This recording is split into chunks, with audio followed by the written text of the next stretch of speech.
할렐루야. 아멘.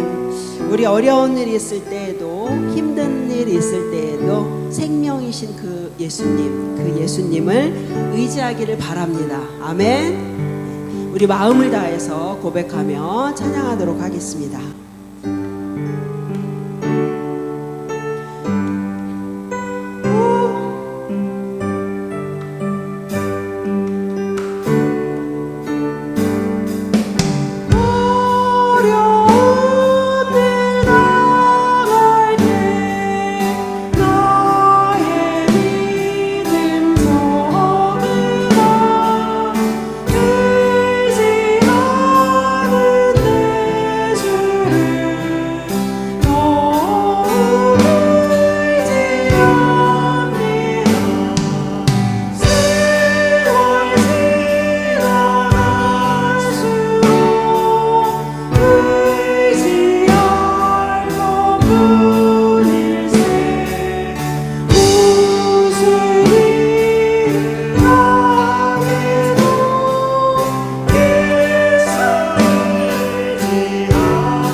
아멘. 예수님으로 인해서 우리는 새로운 생명을 얻었습니다. 믿습니까? 아멘. 그 사랑에 감사하며 찬양하도록 하겠습니다.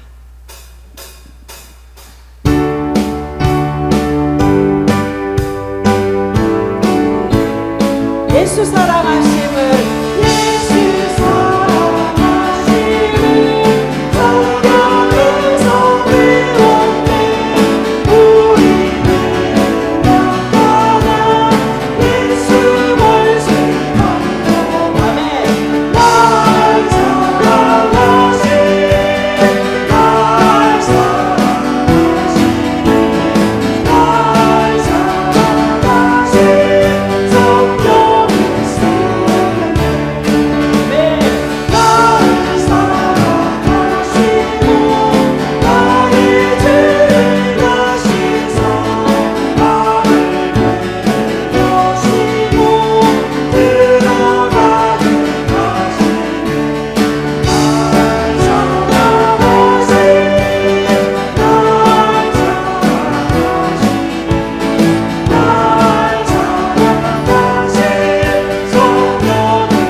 시편 13편 1절에서 6절까지 봉독해 드리겠습니다. 여호와여, 어느 때까지니까 나를 영원히 잊으시나이까? 주의 얼굴을 나에게서 어느 때까지 숨기시겠나이까? 나의 영혼이 번민하고 종일토록 마음에 근심하기를 어느 때까지 하오며, 내 원수가 나를 치며 자랑하기를 어느 때까지 하리이까?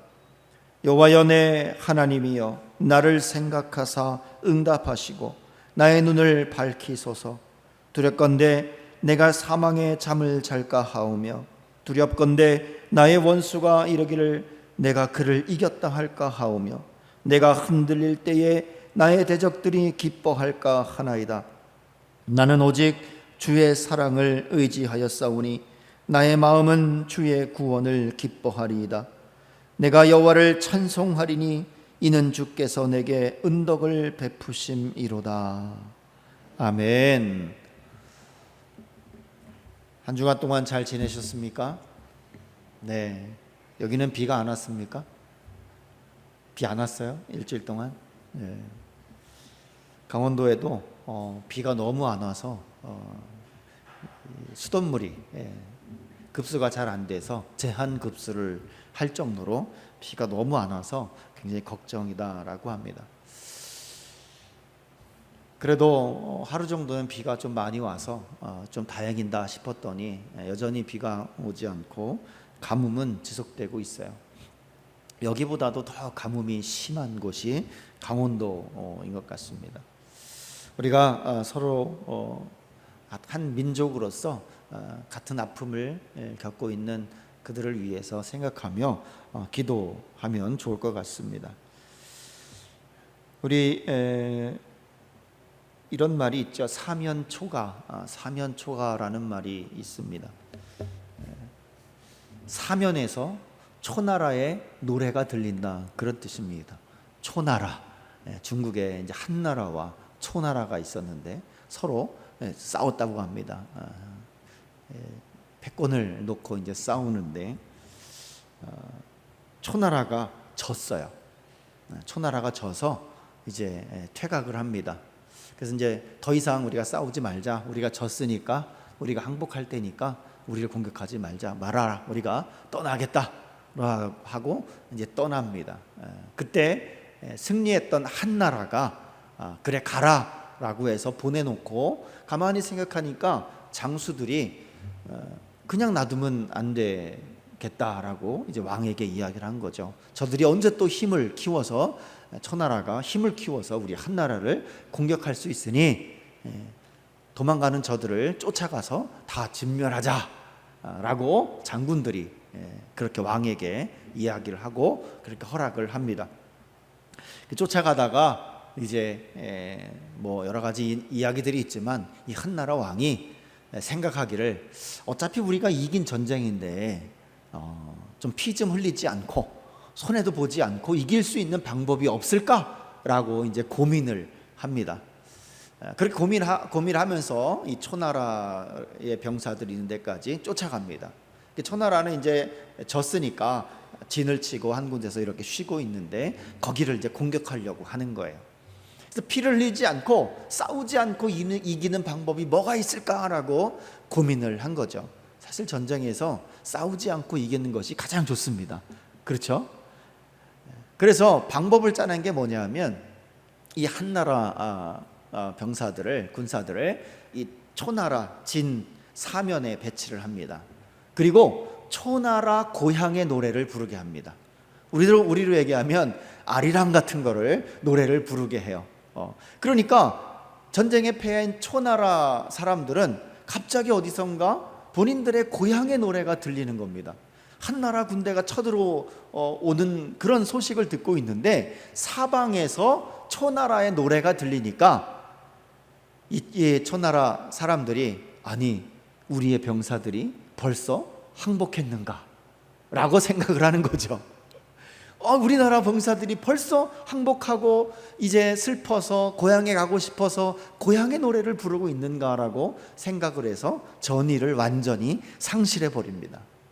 그래서 한나라가 쉽게 초나라를 이겼다라는 그러한 옛날 이야기에서 사면초가라는 이 고사성어가 나왔다 그럽니다.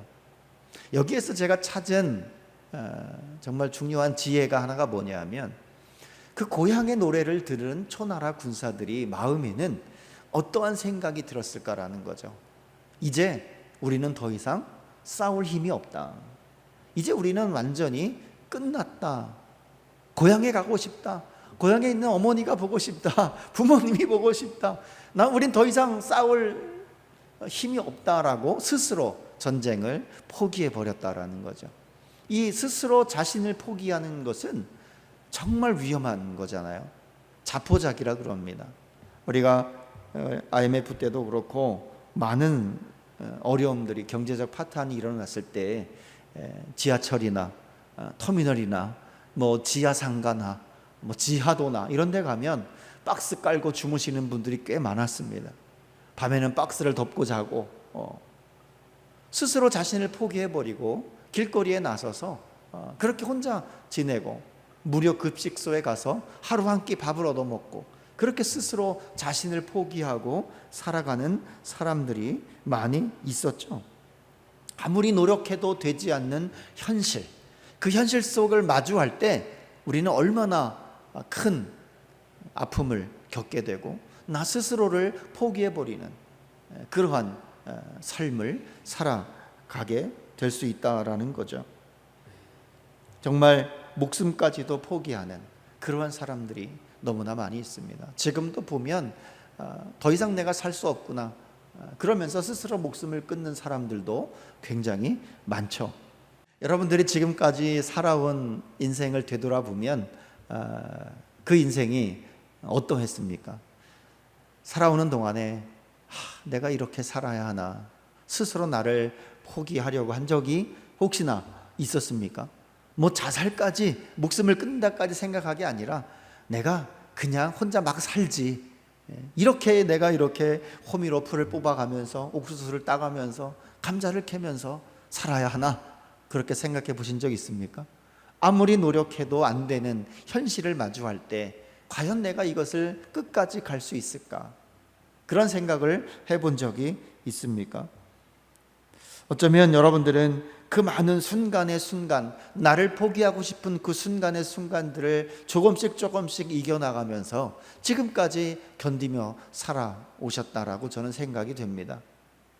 우리는 특별히 하나님의 은혜가 있기 때문에, 또 하나님의 힘을 의지해서 여기까지 더 잘 살아오지 않았나 생각이 됩니다. 그런 면에서 하나님의 은혜가 감사하고, 또 여러분의 그러한 결단이 위대하다라고 생각이 되어집니다. 그러니 이제 좀 살만하니까 몸이 쑤시고 아프다, 이제 좀 살만하니까 자녀들이 그렇게 말을 안 듣네, 그렇다고 해서 너무나 걱정하고 스스로 포기하고 그러한 삶을 살지 마시고, 더 긍정적으로 죽지 못해 산다가 아니라 더 열심히 살아야지라고 스스로 다짐하는 여러분들이 되시기를 바랍니다.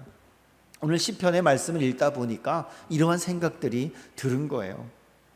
다윗도 여호와여 어느 때까지니까, 1절과 2절까지 어느 때까지입니까? 라는 단어가 4번이나 등장을 합니다. 그러니 하나님 앞에, 하나님 어느 때까지 내가 이렇게 살아야 합니까? 라고 호소하고 있는 내용인 거죠.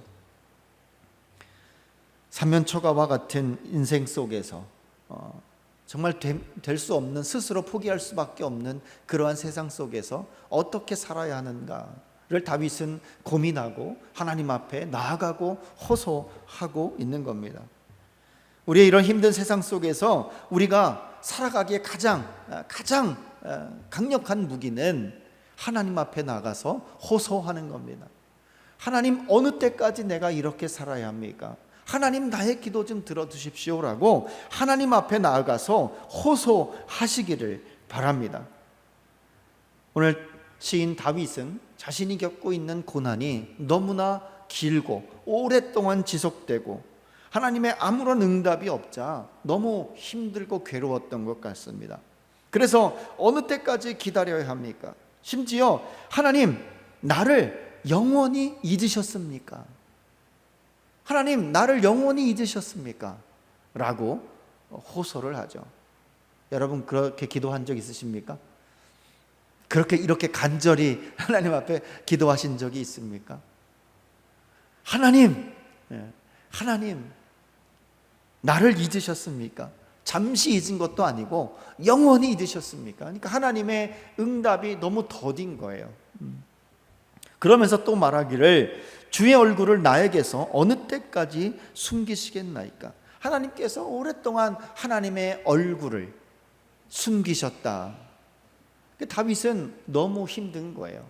스스로 포기할 수밖에 없는 그런 상황 지경까지도 몰아간 것 같아요. 그 지경까지 갔으니 다윗의 입술에서는 이러한 호소가, 이러한 비탄의 기도가 나오게 되는 거죠. 하나님, 영원히 나를 잊으셨습니까? 여러분이 기도할 때에, 하나님 앞에 호소하며 기도할 때에 하나님, 나를 잊으셨습니까? 나 어느 때까지 이렇게 살아야 합니까? 그렇게 기도해 보시기 바랍니다. 응답하실 겁니다. 아멘? 아멘? 하나님의 응답을 끌어내는 방법, 하나님, 나를 잊으셨습니까? 왜요? 하나님은 절대로 우리를 잊지 않는다고 약속하셨잖아요. 그게 언약이란 말이에요. 그래서 그 말씀, 그 언약을 붙잡고 기도하는 게 바로 이런 기도입니다. 하나님, 나를 잊으셨습니까? 내 이름 석자, 내 이름 두자, 내 이름 네 자도 가끔 있더라고요. 내 이름 네 자 잊어버리셨습니까? 그 네 글자, 두 글자, 세 글자를 잊어버리셨습니까? 그렇게 얘기하는 건 하나님이 잊지 않으셨다라는 믿음이 그 안에 있는 거죠. 그러면서 하나님의 얼굴을 좀 보여주십시오. 얼굴을 돌리지 마십시오. 하나님은 단 한 번도 하나님의 백성들에게 얼굴을 돌리지 않으십니다. 하나님은 한 번 얼굴을 돌리셨다고 했죠. 그때가 언제라고 했습니까? 예수님께서 십자가에 달리실 때, 그때 딱 한 번 인간에게 얼굴을 돌리셨습니다. 그리고 하나님의 백성들, 하나님을 믿는 사람들에게 단 한 번도 얼굴을 돌리지 않는 분이 하나님이십니다. 그런 하나님이라는 것을 시인 다윗은 알고 있기 때문에, 그런 믿음이 있기 때문에 하나님 그때 언약하시지 않으셨습니까? 말씀하시지 않으셨습니까? 나를 늘 지킨다고 하지 않으셨습니까? 그런데 하나님의 얼굴 숨기셨습니까? 그렇게 하나님 앞에 나와서 간절히 호소하는 내용이 바로 13편의 1, 2절의 말씀입니다. 여러분, 하나님께서는 여러분의 삶에 늘 함께 하시고 여러분을 향한 눈이, 얼굴이 돌아가지 않습니다. 늘 여러분들을 바라보고 계시고 여러분들을 지키시고 계십니다. 그 하나님 앞에 말씀을 갖고, 언약의 말씀을 가지고 여러분들 기도하시기를 바랍니다. 하나님은 우리에게 절대 무관심하지 않습니다. 인간들에게 있어서는 무관심이라는 것이 굉장히 큰 두려움이죠.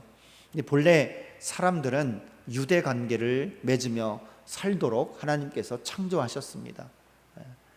하나님께서 아담을 처음 만드시고 나서 그에게 무슨 일을 시키셨냐 하면 이름을 지으라고 시켰습니다.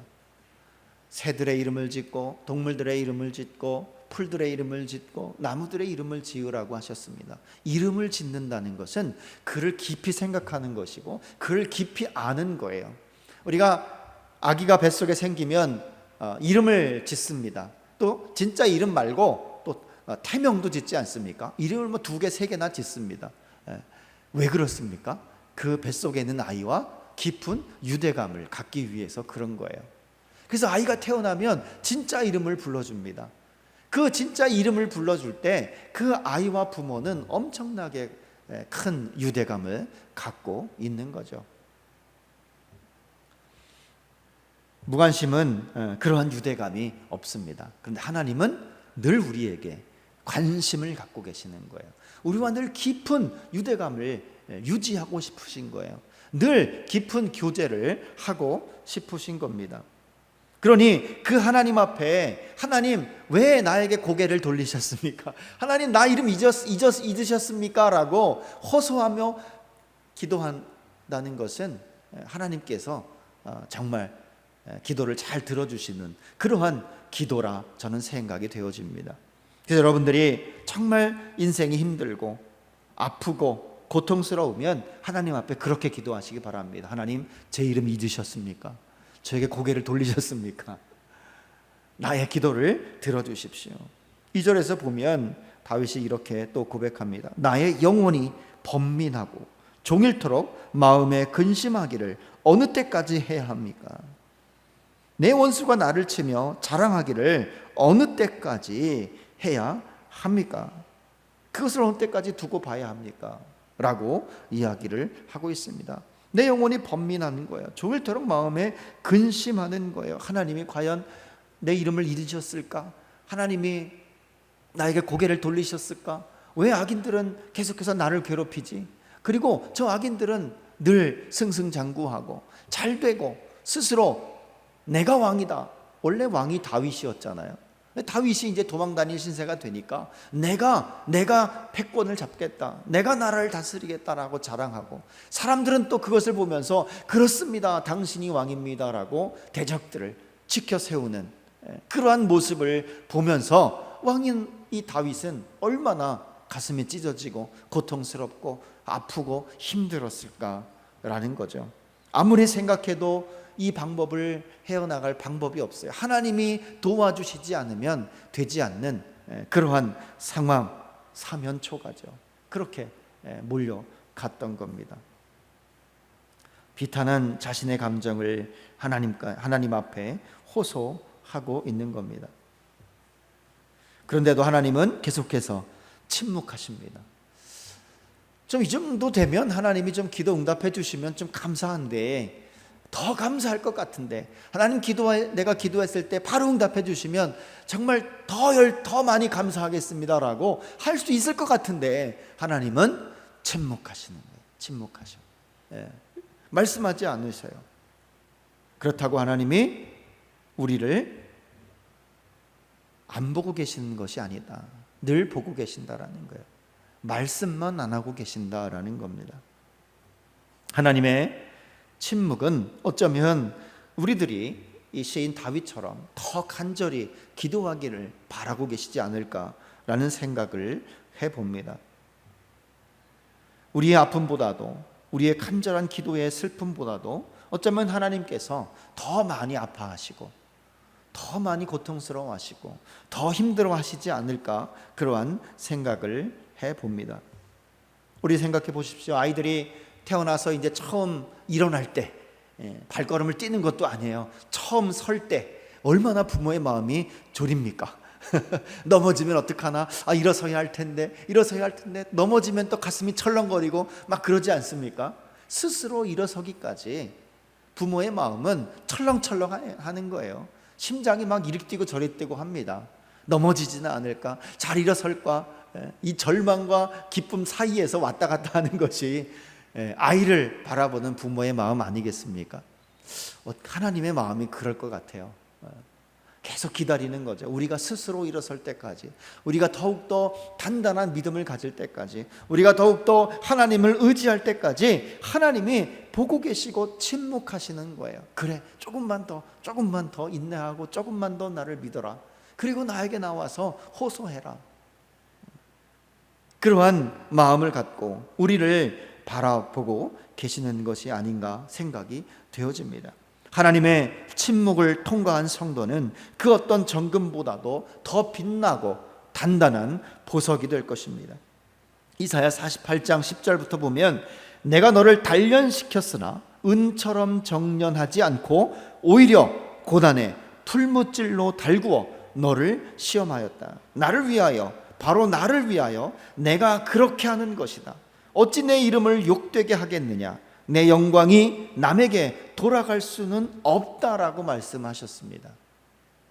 우리를 단련시키는 것은 한낱 은과 같이 단련시키는 것이 아니라 그 은보다도 더 정금같이, 더 단단하고 더 빛나게, 더 강하게 우리를 풀무불에 넣어서 단련시키신다라고 말씀을 하십니다. 그런데 중요한 것은 그렇게 단련시키는 이유가 뭐냐는 거예요. 그렇게 단련시키는 이유, 그 단련시키는 이유가 나를 위하여, 바로 나를 위하여 내가 그렇게 하는 것이다. 하나님이 하나님을 위하여 우리를 단련시키신다는 거예요. 하나님이 하나님을 위하여 단련시키신다라고 말씀을 하고 있는 겁니다. 내 영광을 다른 사람에게 줄 수 없다라고 말씀을 합니다. 내가 나를 위해서 하는 것이니 얼마나 더 잘하겠습니까? 얼마나 더 단단하게 빚겠습니까? 하나님이 우리를 만드실 때에 나의 영광을 위하여 너희를 만들었다, 나를 찬송하기 위하여 내가 너희를 만들었다 했으니 얼마나 잘 만드셨겠습니까? 그래서 우리 인간이 잘 만들어진 겁니다. 아멘? 우리 인간이 굉장히 잘 만들어진 겁니다. 여러분들이 다 세상의 어떤 것보다도 가장 잘 만들어진 모습이에요. 왜? 하나님이 하나님을 위해서 만들었으니 그런 거 아닙니까? 내가 나를 위해서 뭔가 만들었을 때에 정말 잘 만들지 않습니까? 내가 쓸 거니까, 내가 먹을 거니까. 그렇지 않습니까? 최선을 다해서 하나님이 그런 마음으로 우리를 빚으셨으니 얼마나 잘 만들었겠습니까? 그런데 그 잘 만든 우리가 고통을 당하고 핍박을 당하고 어려움을 당하고 원수들에게서 맨날 지고 두들겨 맞기만 하고 막 그러고 있으면 하나님의 이름이 어떻게 됩니까? 만든 사람의 명예가 어떻게 됩니까? 실추가 되는 거죠. 실추가 되는 겁니다. 우리는 하나님의 명예를 위해서 더 하나님 앞에 나아가야 됩니다. 하나님이 하나님의 명예를 위해서 나를 만들지 않으셨습니까? 그러니 이제 나 좀 건져 주십시오라고 기도하면 글쎄요, 하나님이 바로 들어주시지 않을까. 하나님의 명예를 위해서 나의 이 어려운 상황, 고난의 상황을 좀 벗어나게 해 주십시오 라고 하나님 앞에 호소하시기를 바랍니다. 하나님 앞에 이렇게 호소할 때에 하나님께서는 반드시 응답하십니다. 하나님의 이름이 욕되는 것, 하나님의 명예가 실추되는 것은 하나님께서 절대 원하지 않으십니다. 그러니 그 말씀에 의지해서 그 하나님의 마음을 우리가 알고 기도하는 것, 그 기도가 하나님께 빨리 응답되는 기도가 될 것이라 저는 생각이 되어집니다.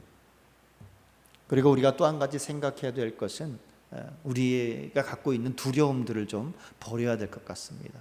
두려움을 버리라. 다윗은 아직 그의 환경이 바뀌지 않았습니다. 이 환경이 여전히 도망 다녀야 되고 목숨을 버릴 수 있는, 잃어버릴 수 있는, 죽임을 당할 수 있는 그런 상황에 여전히 처해 있습니다. 그런 상황에서 다윗은 이렇게 3절에 이렇게 말합니다. 여호와여 내 하나님이여 나를 생각하사 응답하여 주시옵소서. 나의 눈을 밝혀 주시옵소서. 두렵습니다. 내가 사망의 잠을 잘까 두렵습니다. 또 두렵습니다. 나의 원수가 이르기를 내가 그를 이겼다 할까 하오며 내가 흔들릴 때에 나의 대적들이 기뻐할까 두렵습니다 라고 고백을 합니다. 여러분 인생에서 가장 두려웠을 때가 언제였습니까? 저는 초등학교 국민학교 다닐 때 한 80년대 그때 여름이었던 것 같습니다. 강한 태풍으로 인해서 동네에 엄청난 비가 내렸어요. 그래서 평상시에 늘 물고기 잡고 놀고 몇 감으면서 놀던 그 또랑에, 그 강에 시뻘건 물이 막 쏟아져 내리고 돼지가 또 내려가고 소가 또 내려가고 냉장고가 막 또 내려가고 그런 걸 보면서 두렵다라는 생각을 그때 가졌던 것 같아요. 그 생각이 아직도 생생하게 납니다. 여러분은 그런 두려운 순간들이 언제였던 것 같습니까?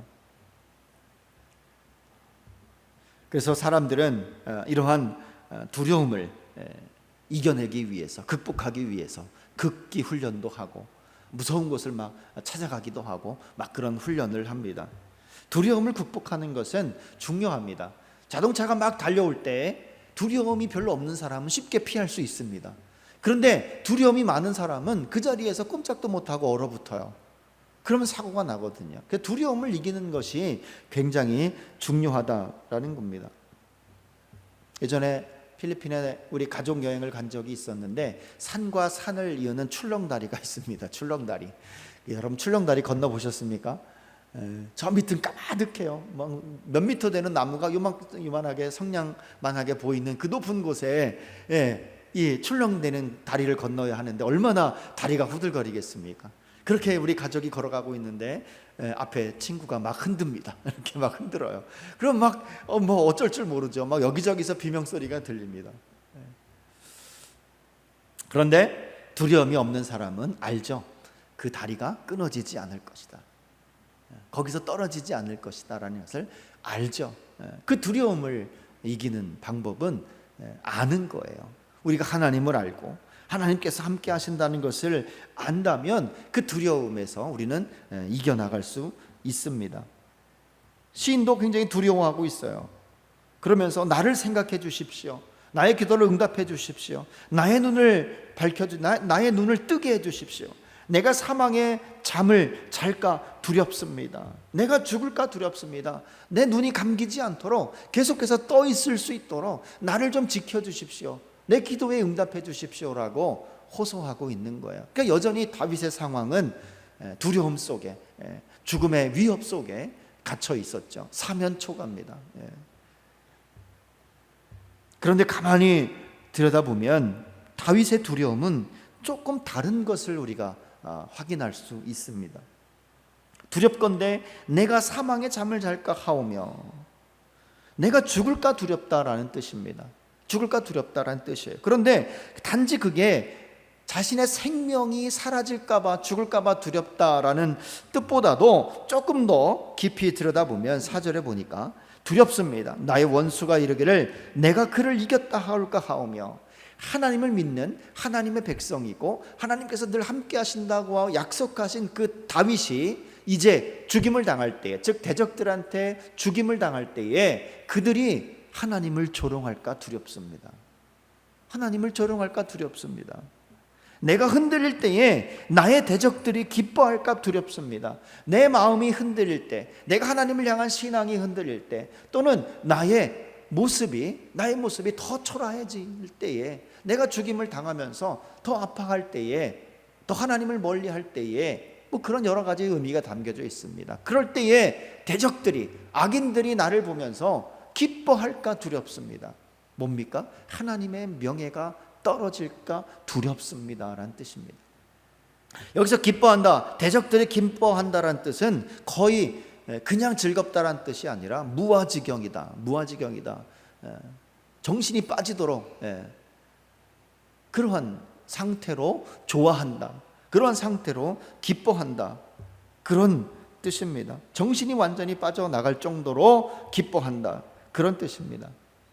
악인들이, 하나님의 자녀들이 아프고 힘들고 그러면서 하나님의 도움을 받지 못한다라고 그렇게 여기면서 말하면서 하나님을 조롱하고 하나님의 백성들을 향해서 하나님을 모독하고 그러한 행동을 할까봐 두렵습니다.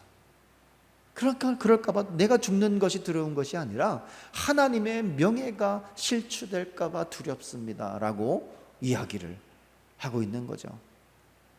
여러분, 하나님 앞에 호소할 때에 그렇게 기도하시기를 바랍니다. 하나님의 명예가 실추됩니다. 나를 좀 건져 주십시오. 아멘. 내가 두려운 것은 내 몸이 아프고 내 생명이 금방 사라지는 것이 두려운 것이 아닙니다. 내가 뭐 가진 것이 없고 내가 좀 걸어갈 때 무릎이 좀 아프고 그런 것이 두려운 것이 아니라 나를 바라보는 세상의 시선이 하나님의 명예가 실추될까 봐 두렵습니다. 하나님, 그러니 나를 이 상황에서 건져 주십시오라고 호소하는 그 호소, 그것이 하나님께서 더 잘 들어주시지 않을까요?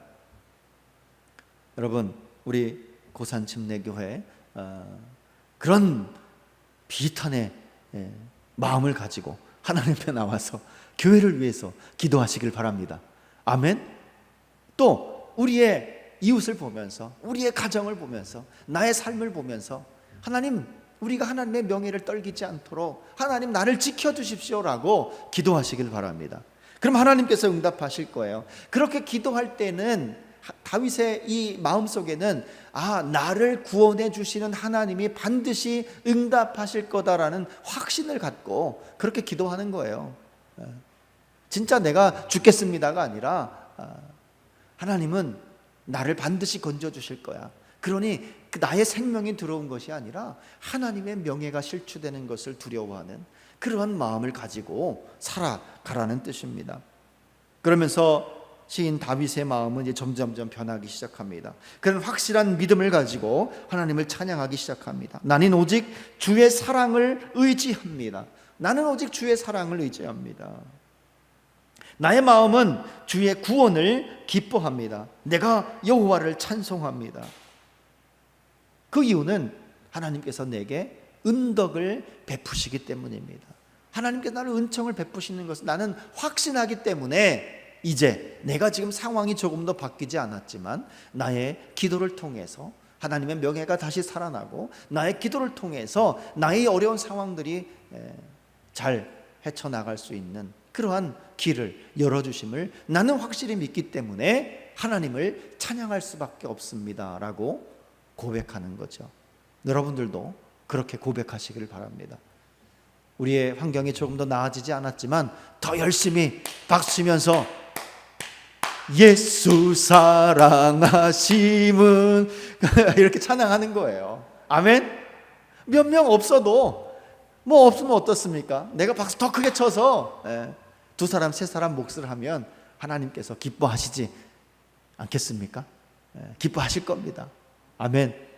우리는 그러한 희망을 갖고 소망을 갖고 믿음을 갖고 확신을 가지고 살아가는 여러분 되시기를 간절히 바랍니다. 하나님의 명예를 위해서 살아가시길 바랍니다.